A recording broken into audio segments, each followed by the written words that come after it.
Hyderabad.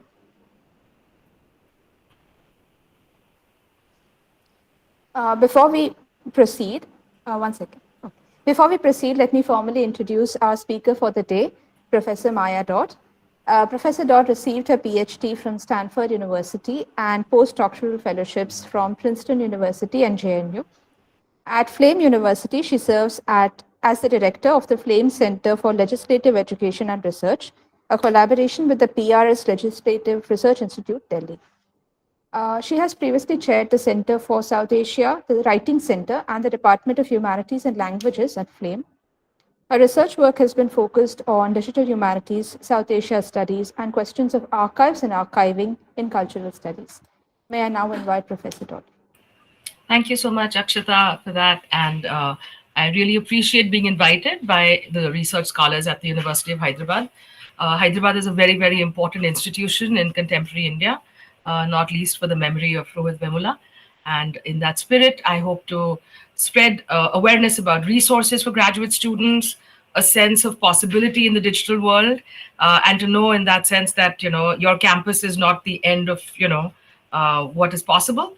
And I really hope that you will take from this sense of a public service announcement almost about what is possible with digital humanities in India and what an exciting time it is to do this.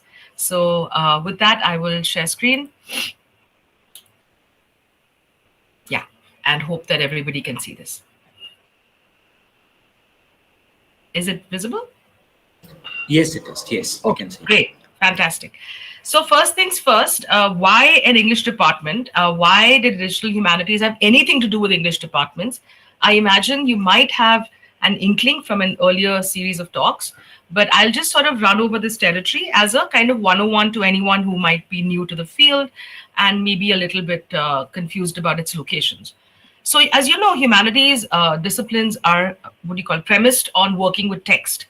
And one of the earlier versions of digital humanities had to do with the digitization of large corpora of text, and therefore the analysis of these corpora, and who dealt with text better than departments of literature. And in the West, they happen to often be departments of English. And so that's how we see the first iteration of this happening in these departments.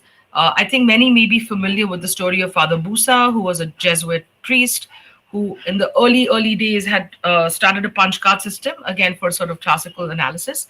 But in the meantime, the sort of range of tools exploded. And so what we can broadly call digital humanities now is the application of computational tools on traditional humanities questions.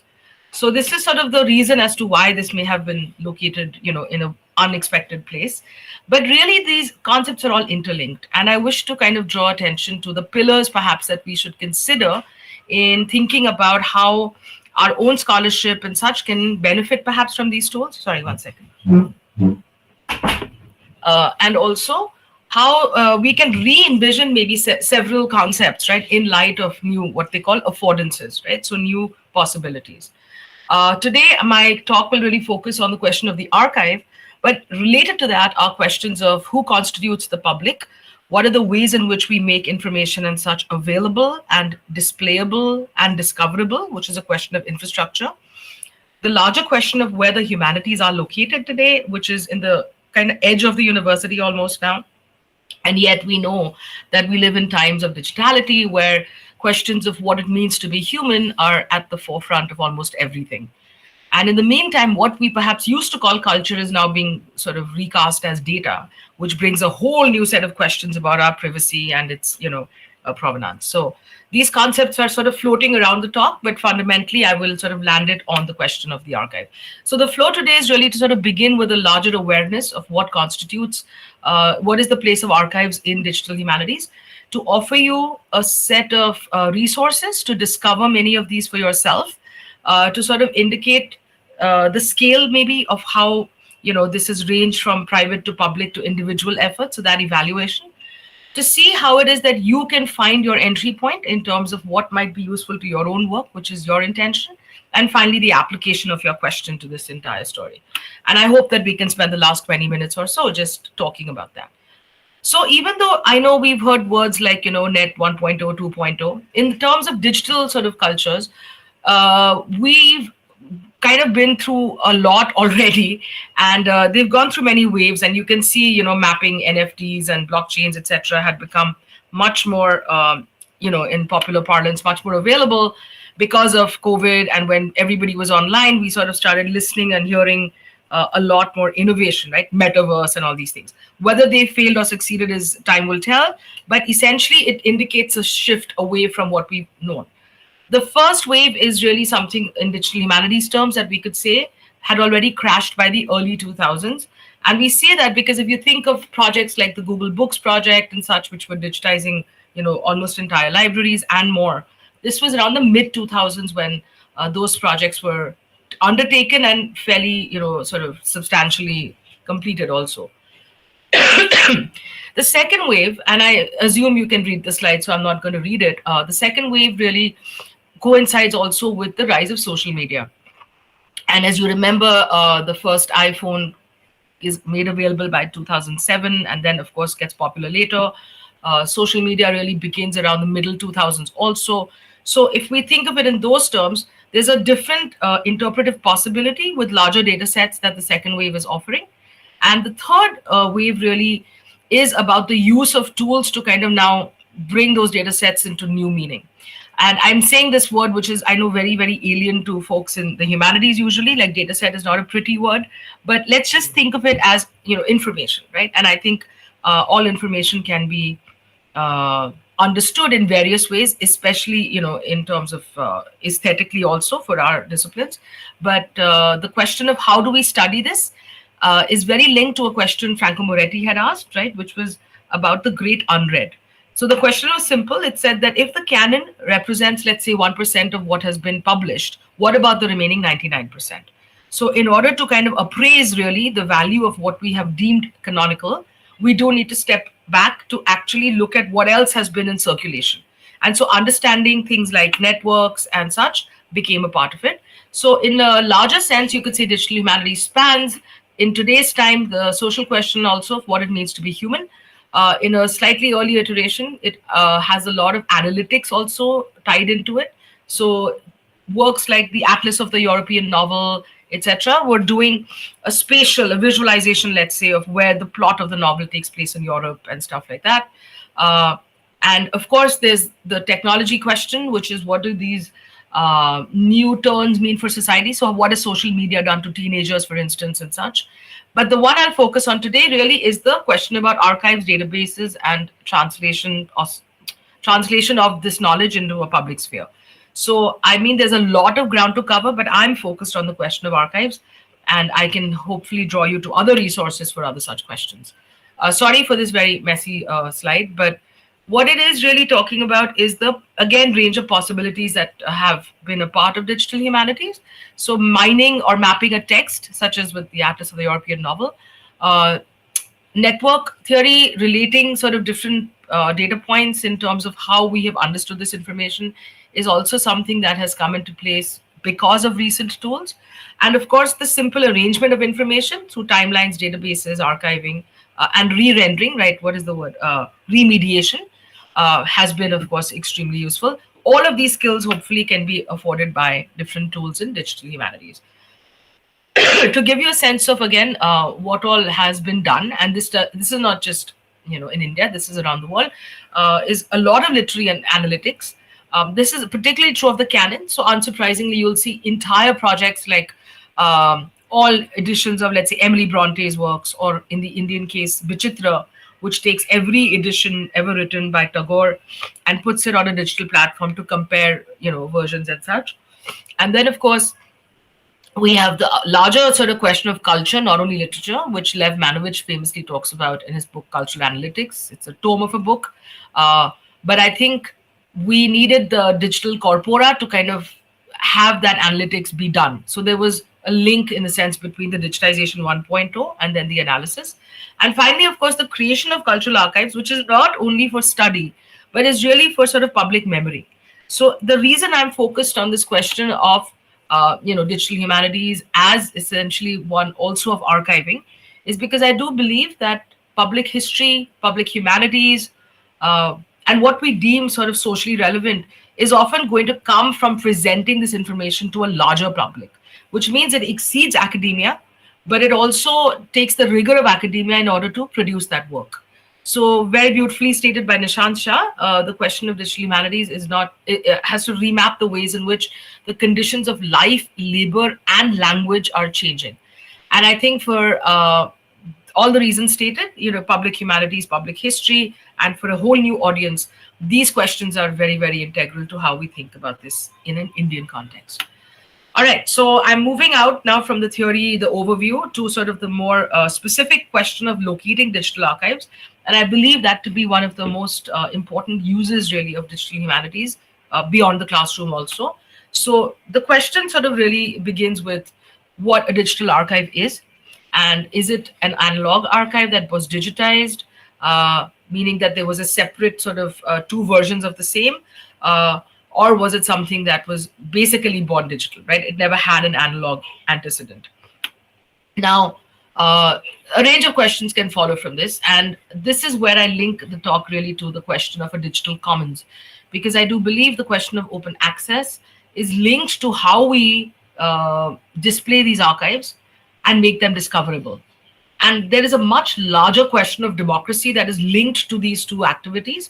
So it's not just the simple act of like scanning somebody's materials, but really kind of making them salient. And not just salient again to an academic audience, but the blowing up, in a sense, the way that citizen science has opened up, the way that people count anything from butterflies to new species. Imagine that for essentially culture and history and public memory. And so the digitization is not just an institutional sort of task, it is also the rendering of unseen collections often and unheard voices often. So the analog doesn't only mean text, it also means image and sound and oral history and many such related things. In the case of now the times in which we live, everyone's familiar with the word archive because that's what your email uses and your phones use. And do you wish to delete your archive or clean your archive? But essentially, the auto sort of save feature of so much of what we produce has created a sort of explosion of just the quantum of information, right? So, of course, there are born digital archives, and that's been very, very interesting in terms of cultural analytics, because of the fact that if you're looking at Google's most common keyword searches over a year or other sort of analytics, it comes from the opening up of these data sets. So very famously, Twitter had a very, very healthy sort of relationship to research, opening up, a lot of its anonymized, of course, content, but yeah, to APIs and other such sort of features that let researchers dredge opinion and commentary in a whole new way. So this is the really big question number 3, which is that if you see something like what Twitter was doing when it was Twitter, I don't know what X does anymore, but when you see how a private sort of platform was holding public information, right? And this is also true of all of our information that has been knowingly and unknowingly scraped by, the big 5 tech people, firms. Is it publicly owned? Is it still their ownership because we use their platform? So all these are also legal, ethical questions. But I think somewhere we do understand that these are very important memories. So whether you look at the remixing of culture through memes and such, they're all in a way part of that common, space that we all dip into. And so the question of ownership is complex, but it requires some attention, I think, in terms of parsing what is a commercial for-profit situation and what is actually in rightful public domain. So given that story, what are they useful for? I mean, clearly, I can't even imagine, but I think the medical sort of field would benefit largely, right, from huge data sets and applications that derive from that. Of course, they're useful for many, many things. But the commercial application of, many of these efforts have, again, vexed that question. How is open data related to digital archives? Well, I think what we call data, we often think of as just very, very large amounts of information. But fundamentally, if you think of digital archiving as linked to the right to information in India, we'll understand that our right to know how much money was spent on a bridge or how much has been spent out of the education budget this year in any state or center is information that should be made available to public. So that, again, idea of open access links open data to digital archives. And hence, all of this together hopefully constitutes a healthier digital commons, which allows for sort of better flow of information and all of that. So again, to kind of lay the land for the Indian part of the story, I'm focused on what is it that's available to us as people in India. And technically, if it's on the web, it's available to everyone, but we'll see the story is not so simple. So obviously, there is the role of state, like things like the films division, or even All India Radio, were very unique repositories of public memory because they contained so much documentary information, so much amazing sort of early, women in gramophone, like all kinds of information that thankfully to some extent has been made available to public. And I won't focus on whether it's digitized or not, but essentially the idea is to make it accessible, right? So some of this has been, not all of it is perfect, but there has been a push even from government to kind of open up their vaults and to display this information. While that was going on, there were certain other kinds of memories which may not have been quite so sanctioned. So things such as, partition, or the, Bhopal tragedy of 1984, I think. Sorry, I'm not sure which year. Certain events which were not necessarily honored by the state were honored by people, and stories which were not mainstreamed or told by state were still sort of taken on by ordinary folks, right? So there are these crowdsourced archives which come into being really because of the need to collate that public memory. And again, often there are individual initiatives. So in the case of People's Archive of Rural India, the journalist P. Sainath had been working, in rural India through the 80s, when there was very little reportage from the majority sort of countryside of the country, and realized at some point that he has to sort of, duplicate that effort. So the portal allowed for crowdsourcing. And so many, many, many more stories could be told across Indian languages, which was also one of the benefits of digital. In the case of Indian Memory Project also, it was a simple sort of call to say, hey, people with your own personal photographs at home, would you like to contribute? Because it's interesting to see how, let's say, a wedding, in 1940s India looked or something. So everyone's memories together create that possibility. And of course, I think the Oral History of Partition project is extremely well known for having been doing amazing work for, I want to say, 2 decades now. And it preceded even the creation of the Partition Museum, which is also a private effort, actually, not a state one, the one in Amritsar, the first one, and such. So in any case, the point is that there are government efforts, individual efforts, and then there's digitized efforts where, like the Al-Qazi collection of photographs, one of the greatest collections of images in the country, is in private hands. So it may have been digitized, but that doesn't necessarily mean it's open to public. And this brings us to that very tricky question of, sorry, I don't know why I'm skipping so many, but of what type of archive is available in what form. So some things, yes, are institutionally behind paywalls. Some are open, some are partially open. And I think this is important to remember, because that question we're asking about the digital commons respects the fact that there may be certain items or collections which are necessarily partially open, right? So there is sensitive information about, let's say, caste history, or certain kind of, tribal content which is deemed sacred, which is not meant for public, consumption. We get that. But in the meantime, we also understand that, let's say, a lot of, let's say, commission, inquiry commission reports, legislative proceedings, that stuff should really be in the public domain, and it's very difficult to find it. So that being said, I just am walking through some more collections in terms of the move across South Asia, not just in India. But really the mothership of it all is the British Library. And I think for many of you who've also tried to get your hands on archival information, you'll end up finding that the National Archives catalog, etc., is a much better repository, or whatever, an index of what is available, more so than the Indian National Archives attempt at creating display, which is Abhilekh Patal. And that's for a very simple reason, that the journey to digitization has been much more complete on the British side than, let's say, the Indian side. Now, this is a snapshot which is from 2021, and what this represents is that, suppose I go to the National Archives and I requisition, newly classified documents on the emergency, my act of request digitizes that information. So the papers I have received, a copy of, are automatically also digitized, and that's how you end up with certain number of records which are disproportionate maybe to So like maybe not too many people, I don't know, this was obviously a strange time because I can't believe there's one record for Gandhi, but the point is that there were different asks by different persons, and that's how you end up with that.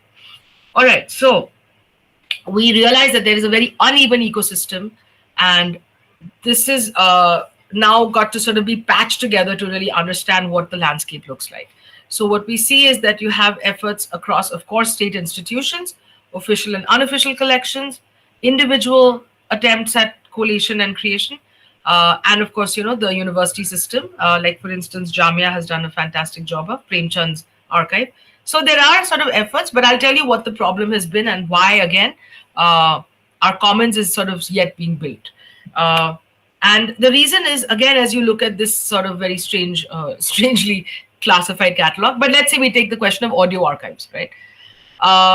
Some people might know this museum in Bangalore, the Indian Music Experience, very recently made, and of course has the attempt at collecting, but there was not really a precedent before it, right?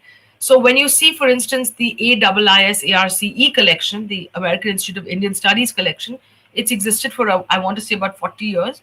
And they have been sort of collecting field recordings and such across different formats. And all of it together has a wonderful home in Gurgaon. And so the duration of that effort of collection also determines, how robust and how sophisticated often its display systems are. So it depending on, again, the type. For instance, there's a lot of fantastic work in Buddhist, sort of the Buddhist canons digitization. Now, this is because a lot of Buddhist, sacred literature spans many languages across Asia, and sometimes it exists in Pali, but not in, Sinhalese or in, Tibetan, but also, in Korean. So that kind of reconciliation of different languages allows for a much more, robust view of what this might look like. And so those are, again, coming from a very different impetus, right? A religious impetus. And of course, languages, etc., have their own story. So one of the earlier sort of, sort of funding sources, right, for digitized work came from foreign funding, where many scholars of essentially Indology often wanted to work with different corpora in India, and that also stretched, the supply chain further, because being located abroad, it really also helped that these things would be available online. And it also helped everybody to kind of put this under one roof. So the Sheldon Pollock and many other people sponsored Sanskrit Knowledge Systems sort of project, which was to systematically catalog texts between 1550 and 1750, right, which was Sanskrit texts which had been translated outside also of India and such, allowed for a very different comparative view, right? So this is one of the great things about, having more under one umbrella. And similarly, you have things like Duke University has a very, very amazing collection of Indian pamphlets, South Asian pamphlets, sorry. But you have to kind of be in that system to request it. So from time to time, you've had, things like the Tasveer Ghar tried to do sort of visual essays. You've had the Ideas of India project has tried to catalog the table of contents of older periodicals and newspapers. But really what we often see is a very sort of, there's a project, there's funding, it goes for 3 years and then it's done. And so if the work is done, nothing like it. But of course, with contemporary culture, etc., it's a little more tricky. And now the question is also of a very strange landscape in the sense of funding is differentially available to people. So the question is of who does it, right? And my answer is very simple to this question. Everyone does it.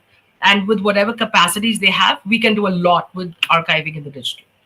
So first and foremost, I think many of you know people who are PhD students in India. If you write your dissertation, you supply a copy to something called Shodh Ganga.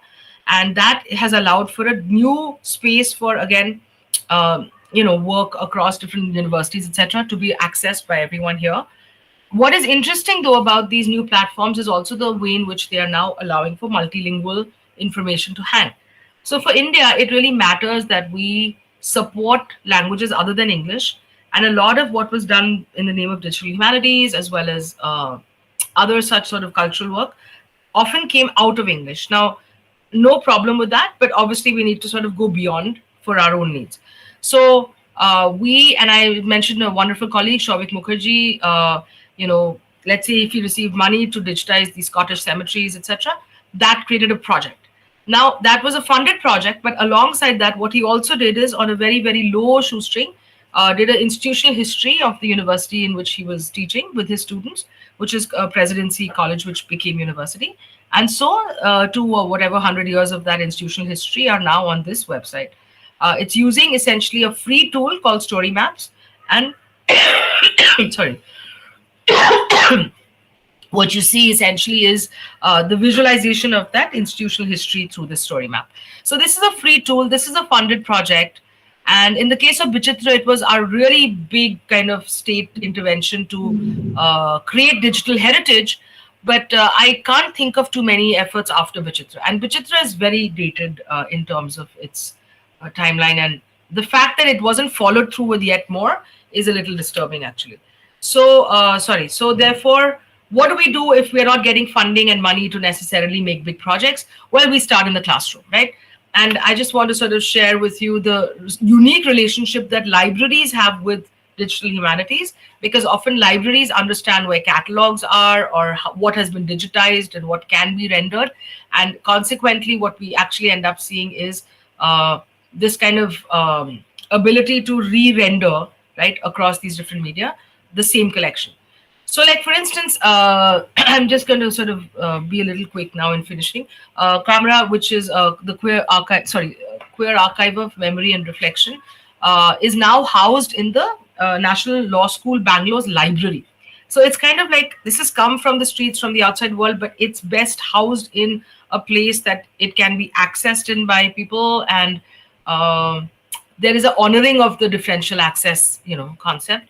A database of Indian cinema, indiancine.ma, it's a media archive, again, came out of individual interest by the people who made it. And other such like Sahapedia are kind of, you could say, corporate, forays into public archiving and public, memory making. In the meantime, the things like the Heritage Lab are taking what is already in a digital domain and creating things like memes and remixing and such. So essentially what I'm trying to mention here now is the way in which, yes, the funding ecosystem determines to a great degree what will happen. But in another sense, if you look at all of these stories, there are of individuals who've gone above and beyond, of organizations who didn't necessarily have a lot of money but had intent. And overall, what it's done is created a whole new remix for public memory. So this argument is very simple, which is that, of course, the digital commons works for the common good. And the hope is that when we put together small, medium, large, extra large, as Rem Koolhaas once wrote a book about sizes, right, in terms of effort, we create a whole new digital commons, which includes state, includes associations of persons as well as, institutions, and also kind of overlooked memories, particularly the use of indigenous history, etc., to also populate, our idea of what constitutes history in India, to essentially create, a whole new way of looking at things. So I just want to, for the sake of students, etc., who might watch this, display possibilities of what I'm going to call your digital dust, right? We've already seen our digital dust be used by everyone from Meta to Cambridge Analytica. But more importantly, the thing that you don't think is important, right? The raw data that you collect in your research can be somebody's gold. And I say this because I've seen it done with my own students. And this has happened for, let's say, botanical surveys, where there had never been a reconciliation of British, Dutch, Portuguese botanical surveys under one timeline. And this is something they did in combination with the Botanical Survey of India office. And this was just a free tool, but it took a little bit of going back and forth to the office to get the information. Similarly, community cookbooks in India also did, a crowdsource, but they also timelined what was available in the open domain to chronologically arrange cookbook history. So I do believe that the use of these tools has been very good for arranging that digital dust as meaningful. And I hope that folks will consider doing that through many, many, self-learned opportunities. There are sites like the Programming Historian, and I'll share some more at the end, which will help you learn slightly more advanced kind of techniques. But the earlier ones I mentioned are literally plug and play, right? So we did catalog some of these experiments. This was in the book came out in 2020, but the the overview really had ended by 2018. So digital humanities as the act of being digitized is, an early story. But really what the goal was to understand sort of what is the lay of the land in terms of who are the actors, right, undertaking this. There is another book coming out next year, which is called Learning by Doing. And that also essentially is a sequel in a sense to this story, saying that now it's an explosion of all kinds of persons interested in an act of re-narration of public history. And that often creates new kinds of collaboration. But really what it does is allow for a whole new way of display. So we are hoping that the public at large can be equally invested in revisiting primary sources and rethinking the narratives they've been told, you know, in order to do this in a different way. Obviously, COVID had a huge impact on the idea of access, and there's a big push towards free and open source software. Of course, there's always been, but in academia, especially, that is a new moment for the way we think about things, and particularly for open educational resources. So, as I mentioned, I'm thinking of this as an opportunity to sort of share yet more resource with persons, and please, feel free to reach out. But the idea is to sort of think about it as everyone's giving, and therefore everyone is also allowed to take from that same pot. Now, in order for that to happen in the university, we do need to meaningfully activate something called open access. I won't go into details on how it's not been ideal in our context, but essentially the hope is that whatever we work on can be accessible to more publics than just our academic peer groups or our own researchers. And so these are a list of very, very incomplete list maybe of the things that we could be thinking about, in terms of what we would like to make open access. And I say this because I hope that is the future of academia in India and elsewhere. And I do believe that will be one of the simpler ways to kind of create a meaningful digital commons. Now, to just sort of give you a sense, there's something called Open Source South Asia, and I hope many more of us will try to join to make all of our work available in the public domain. I'm just going to be very quick but sort of relevant right now, which is to say, what are the opportunities right now to make this happen, to make open access happen, and to make your scholarship talk to more people? So one of the things is the Heritage Lab, and they've been running these contests, etc., to kind of get more people involved in creating things of digital display. There's a ongoing, it's called, I think World Heritage Week is going on right now in November, and there are some contests with money to be won, etc. So please look that up. In the meantime, people like us, we have another project going on, which is the architectural history of Pune city from 1920 to 1980. And one of the things that we've been doing is actually kind of finding all kinds of interesting fits for the needs we have. So people who do digital humanities don't have to think of a career beginning and ending in the university. It's really a career in the open in terms of galleries, archives, museums, and also really having skill sets where you could be a digital repository manager for another project, who knows, right? So when I say why this is important for us and why the digital commons and open access matter is because I don't think we're only building for our own academic audiences. We're building really just like Heritage Lab is doing for all kinds of students around the world. In terms of the community, we are often serving our own needs, and in so doing, if we can feed into yet more open access for the public at large, I hope that's a good thing. Also, that means we're taking into account questions of language, which means different language audiences, archives not just as privileged information and knowledge, but really as what's out there. And of course, text as not just being the written word. So for all those reasons, I hope that you will explore some of these spaces which were mentioned in terms of archives to get a sense of the kind of work that's been done in digital humanities in the world. This is a great space to start, DH Awards. What they do is not just mention the winning kind of entry, but all the nominees. And you can clearly see patterns and trends over the years in terms of what work has been honored. Of course, data visualization is also very important. Even PhD scholars in English are learning Tableau, and that's not a bad thing. And in the meantime, there's a lot of interest in digital art and newer kind of forms of that, also known as Web3 art. These are all things you can look up. And the larger question of games, public engagement. So this is the Digital Games Research Association, and there are many such that you can find for your specific topic of interest. I end by essentially inviting everyone. We got a grant from them, and I think they're one of the first in the country to be giving grants in the humanities across different proposals. The newest call has a deadline of the 20th of November. Please visit the website to understand what is uh, desirable to them. But really, it has spanned all kinds of things from a digital Madhubani site. We are looking at archiving and ethics in the digital, and so like that, many projects have been funded now by IIT Indore's center. It's a national center of excellence in the humanities, and it may be one of the first of its kind, especially for digital humanities work in India. So I hope you will look at other resources also discussed. There is this ADHO, which is the Alliance of Digital Humanities Organizations. This year, India became a member. We have a collective called Dharti, which stands for the Digital Humanities Art and Research Initiatives. And Dharti is the Indian chapter of ADHO. Both have what are called SIG, special interest groups. You can visit these to know what they are. In terms of funding, it's very new, but for students and for researchers in India, I think the JPN Center is a great place to start. And I hope we will all rethink, the idea of open access and what we've gotten so far in terms of, scholarship that talks to public. So I have tried to keep to my 40-minute timestamp, and I hope you have not fallen asleep. So in any case, take this.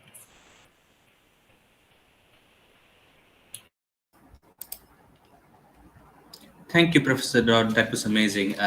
We'll now have questions, if you wouldn't mind. Questions, comments, queries from the audience. Roy has a question. Please, Roy, go ahead. Thank you, Professor Dodd, for your amazing presentation. You had mentioned the Quamra archive. I was wondering, in the Quamra archives website, they do provide certain facilities. If you want to go and do research there, they have provided contact details so that you can schedule an appointment, for timings and help, etc. They also provide general timings. But one problem is that, to access the actual collections, you have to go to the physical location. I suppose there are certain obstacles here because not all books are in a state which facilitates scanning. Some might be too old for that, and I was wondering what alternatives we could envision to further digitize. Even though Quamra is a comparatively recent initiative, and I think it's also the first of its kind in India. What methodology we could adopt to further digitize, or if not further digitize, to further make convenient and accessible physical archives, as in analog archives, so to speak. Yeah, thank you so much, Matthew. I think it's a very important point you raise, and I'll just give you a little bit of context of that particular collection. See, now with the queer movement in India, there was a lot of stuff that went through criminally liable sort of moments, and many of the records contained therein have things like FIRs, persons, identities, etc., that were at some point, with the police and such. So now that information, you can imagine, is not always desirable to be publicly shared, and I respect that, and I'm sure that's what the concept of differential access is really about, of saying not everything will be available, but what I think can be made available are catalogs. And another wonderful colleague of mine, Rochelle Pinto, had started this project which was trying to digitize just the catalogs of different collections. So even if you don't get the complete record, you have an indication of what is available where. I feel like in the spirit of open access, we are thinking, everything should be fully open all the time. And that may not be possible. Like we mentioned, criminal records and all are not always desirable, right, as fully open. But in the meantime, at least to know, it's like saying, I have a category of something called t-shirts. I don't know what every t-shirt looks like, but at least I know this category exists. And I feel like that's the first step, and we are not even there yet. So to expect, to get there faster, I don't know, but certainly it seems like for all size of archives, especially the at-risk ones, there are a lot of very, very endangered archives because they've not gotten funding, the buildings are crumbling, right? All kinds of reasons. To at least get a first level of inventory to understand this is what was stocked here or there. And I agree that it is not great that one has to always travel to these locations. But if we had, and I'm trying to imagine funding for precisely this, right? Some sort of a body that allowed students to apply for what are called bursaries, travel grants, to enable that research. Because I'll tell you, and I do this having studied the emergency, the number of people who access records at archives are not even, you can count them on one hand. And so it's never that there's a mad rush of people running to the archive, but for all variety of students and scholars and even public who wish to access it, I think we need to imagine an ecosystem of some sort of subsidy that lets folks go physically travel there to visit that. But until then, at least the catalog ought to be digitized so that public can know what exists where. So yeah. Thank you, Dr. Dodd. To substantiate your point, may I point out that the archive, the Comra archive only has one table and 3 chairs there. Yeah, agreed. We will speak to Siddharth Ganesh, who is the archivist there also, and mention that they can, think of a larger way to engage public. Yeah.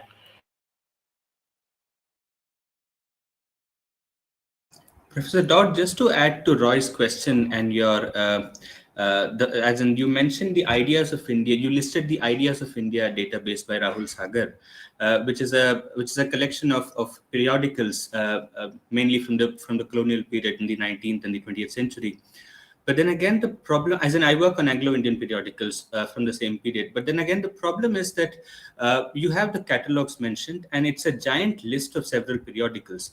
But the question there again is that of access, because you can't really access periodicals from the Ideas of India site unless they are in the public domain, unless they are in the, say, the Pennsylvania, the UPenn online books page, or the Hathi Trust, or Google Books. You can't really access them unless they are in the public domain. And anything that is behind paywalls is prohibitive in itself. I mean, the British periodicals database, which is owned by ProQuest, is so expensive that most students in India would need a bursary or a grant, as you mentioned, to access it. You could as well get a grant to go to the British Library and work there in person.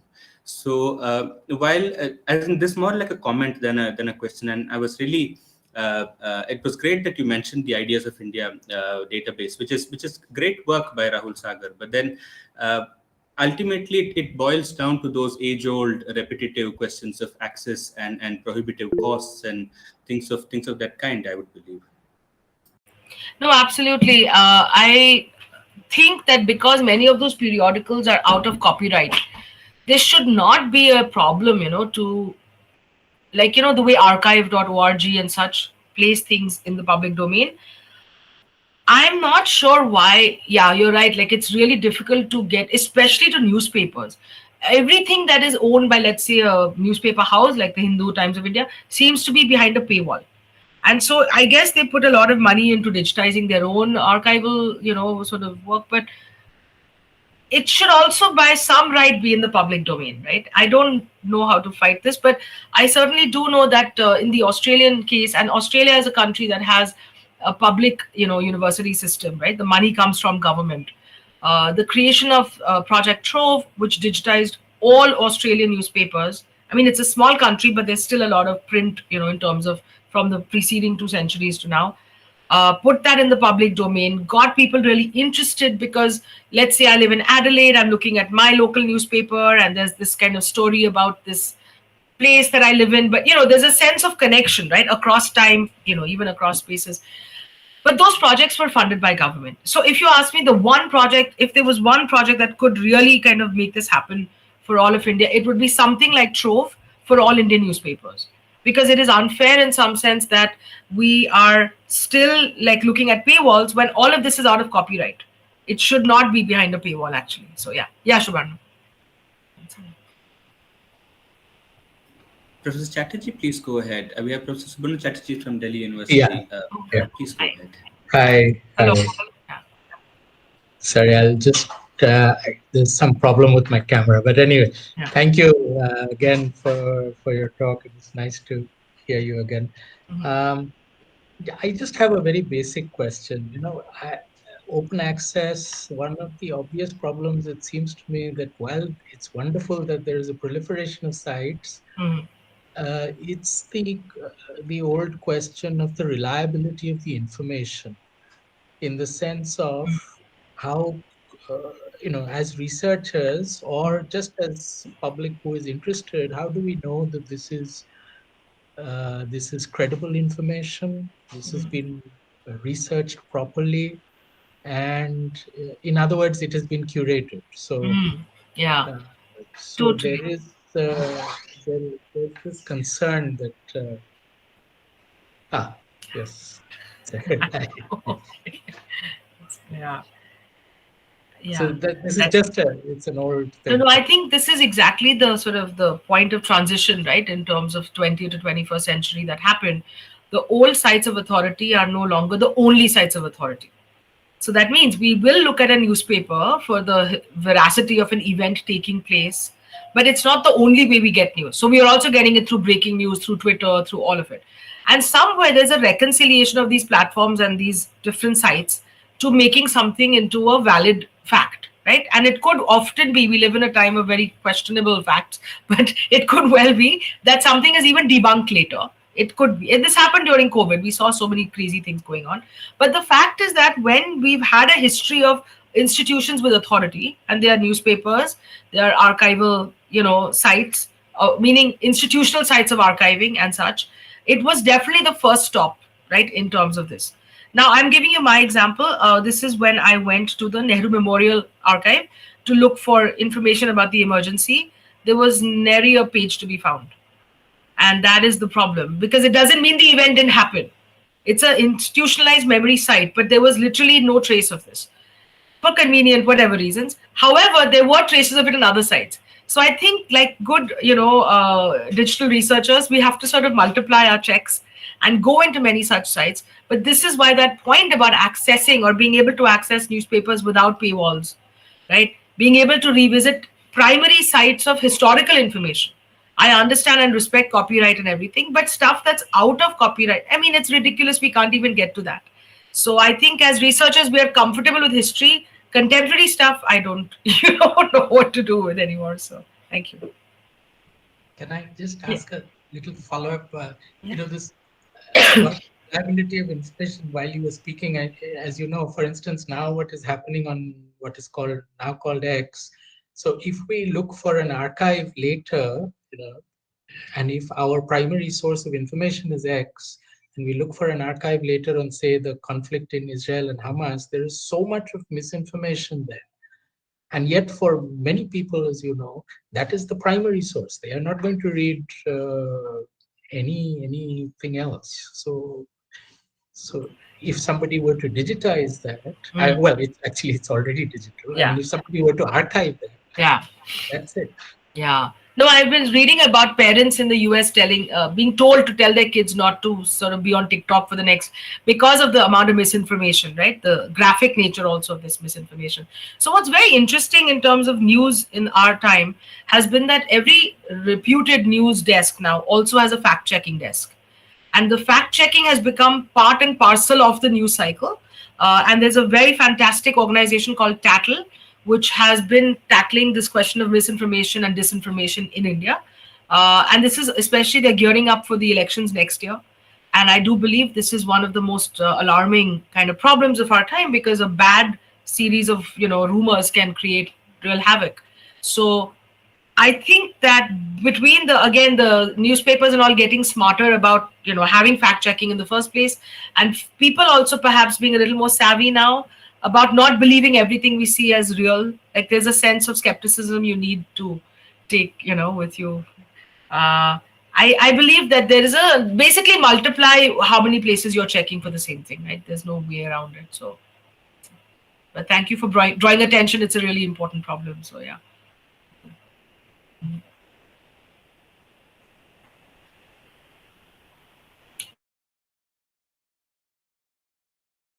So what was the fact-checking site again? You mentioned the Tattle? Or? Yeah, I'll just tap it. Sorry, I'll just type it in the. Yes, please. Oh, I can't type it in the chat. Okay. Yeah, Tattle, Tattle Civic Media. Yeah.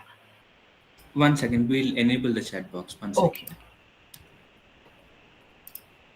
I think it should be possible now. If you could check once again.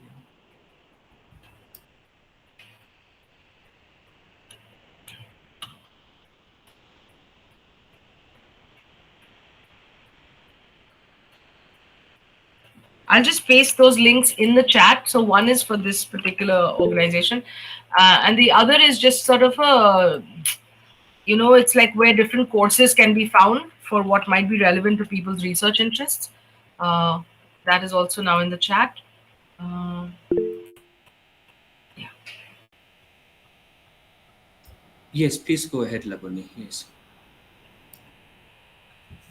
Yes, so there are some questions. Am I audible?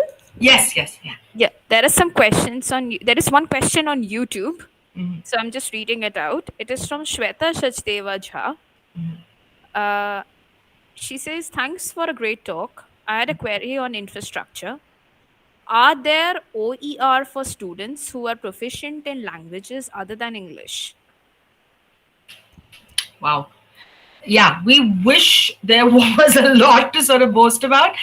We're getting there. So I know that after COVID, especially, there's a big push to create multilingual content on Swayam and NPTEL, right? The two government platforms. The new education policy also essentially mandated that 20% of all university credits can come from online courses, but they did restrict it to these two platforms. So yeah, so I think that my colleague at IIT Delhi, Arjun Ghosh, mentions that they are, creating these plugins where you can switch between Indian languages. But so far, we are still yet to sort of, yeah, get there.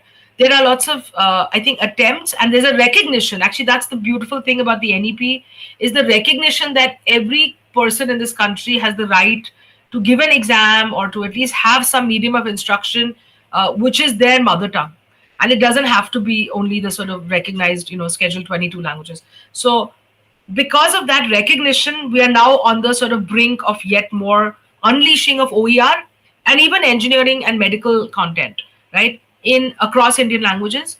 The historical problem with digital humanities in India for Indian languages is really been this, which is the functionality of things like OCR and all across languages. Each one is at different points.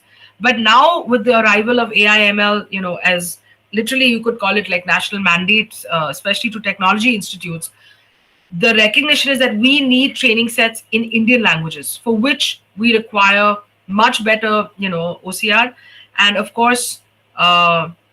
Yeah, we require our corpora to just be that much bigger, right, for the training set to be bigger. So as an example, like IIT Madras was working on some I forget something, but they didn't have a large enough language model in Tamil of all languages, which is the most used language on the internet in India. And they actually ended up using YouTube videos in Tamil to do that work. So I think that, yeah, we're on the brink, we're not there yet, but there's deep recognition of that. And the people who've really gotten ahead of us in that game were the corporate sphere.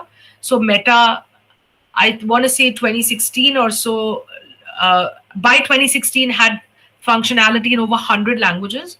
And as you also know, Google by default, goes into multilingual mode when you do search. And so there's a sense in which what Google called the next billion users, which has been on the brink for a while. We're talking since 2016, 17. There's the preparation for the next billion users to not be English speakers. Means that it has to come from other languages, so your functionality has to improve in those languages. But there hasn't been a sync yet of what academia has been doing and corporates have been doing. But definitely, I believe we'll get there soon enough. So.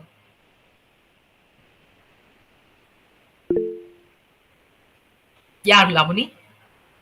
I have a question. When it comes to translating analog archival sources to digital archival sources, are there slippages in which information gets lost or in some way altered? No, absolutely. And this is why the metadata is very critical to doing it right. I'm trying to think, like, both in terms of programming historian stuff as well as others, the attention is really on sort of tagging things right.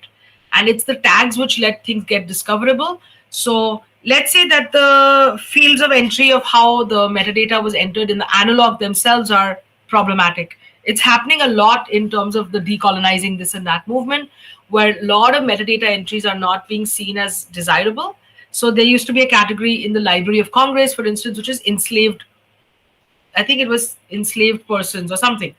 But it's the way in which you deem that history to be, as active or passive, the way you categorize things. So there's slippage, there's change, there's desirable kind of upgrading or redaction of, redundant ways of thinking. Uh, but that's why I think you can't destroy the original records either. And there's this assumption that if you digitize, then the work is done. You can throw away what was, but that really should not be.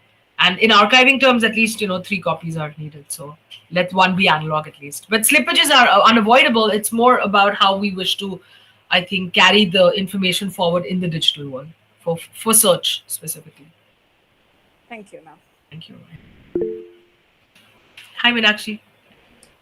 Hi, Professor Dodd. I was wondering if you could introduce us to a few archives where you see the democratization of the content creation process itself.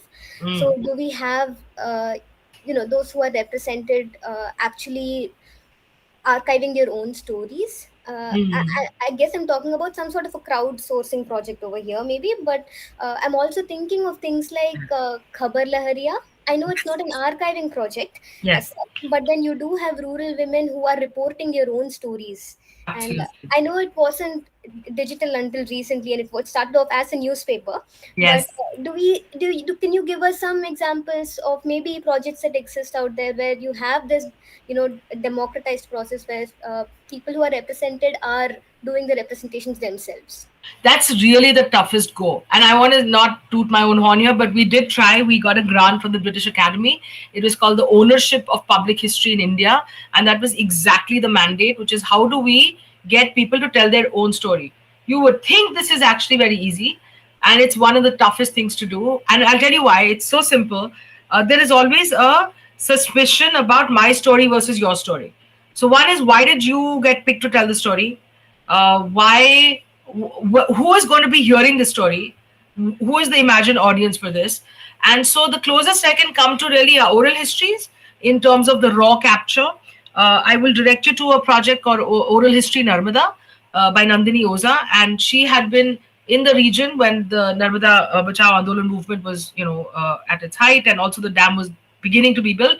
So we're talking from the 80s, where she was following people, and they were telling the story in their own words.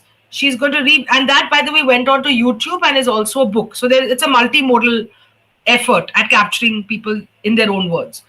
As you know, literacy is a big issue, particularly for the textual version of this. So oral history becomes the easier way to kind of also to upload that also as audio and video. They've often been mediators in terms of platforms, like in the case of PARI, the People's Archive of Rural India. They may be a journalist who's also kind of collecting the story and then putting it on. In their own words, is perhaps citizen journalism is the closest to it. So there isn't much. There really isn't much in terms of, and that's exactly the pain point. I think that's exactly where we need to go next. We have hoped to launch a website called History Publics in the next few months, which is also attempting at this this version of in your own words stories. Like, for instance, the Delhi Citizens Oral History Archive at Ambedkar University also, there'll often be somebody who's eliciting that tale. But in their own words is a very tough one so far. And I hope to have better examples for you. Khabar Lahariya is a fabulous example because of the fact that despite being a printed newspaper, etc., in the earlier days, they have become very, very digital, not digital first, but definitely very digital friendly. We had interviewed, I think, Kavita ji at, I think it was in 2022. It's a part of something called the Milli Sessions. This is a collective of individuals who are all interested in archives, and we had something called an archives flyover over the past few years during Zoom times in COVID. And we featured around more than 100 archival spaces. I request you to look at the website, milli.link, milli.link, because it has transcripts and living notes of many of these sessions. So having the feature of over 100 archives means somebody somewhere must be telling their own story. But unfortunately, nothing comes to mind as a classic example of that. So I believe that's where we need to make more headway. And I really do hope we get there. So thanks, Meenakshi. That's really where we should be going anyway. Thank you. And you're right, Milli is such a fabulous resource. And they have this Archives Week every year. They celebrate this as well. So yeah, that's a very good resource. Thank you. Yeah, thank you. So we're on time. It's festive season, so I imagine people want to get about their day.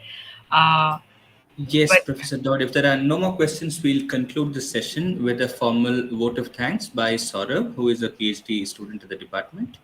Saurav, go ahead, Saurav. Yeah. Hello everyone. Thank you for that wonderful talk, ma'am.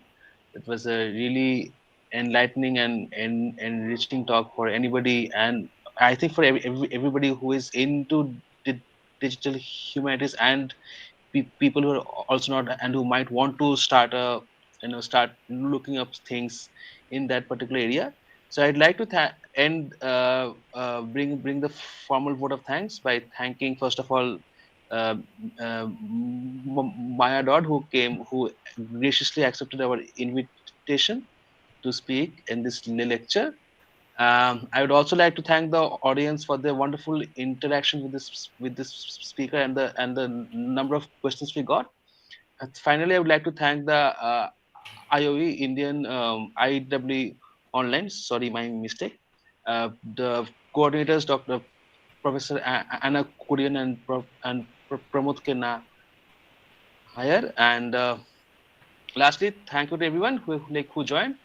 We'll find we'll end this session now. So yeah, that's about it. Thank you. thank you. It was a pleasure. Thank you, Thanks so much. Professor Dodd. Thank you. Thank you for coming. Thank you. Thank you, Professor Dodd. Thank you, Professor Dodd. All right. See you. Yeah. Bye bye.